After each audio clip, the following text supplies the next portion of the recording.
Hello and welcome to Health and Farm Community Gardens. My name is Ben, and it is late March, and we still have snow along the side of the greenhouse here. That's the north side, and we decided to make use of the snow inside to help water our plants. So this was Michael's idea.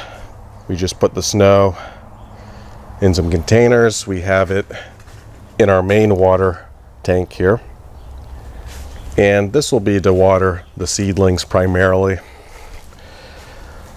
and we don't have our water turned on at the moment.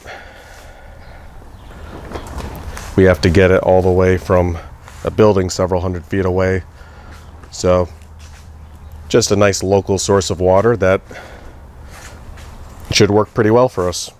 That's all I have for today. I hope everyone has a great day and a better tomorrow.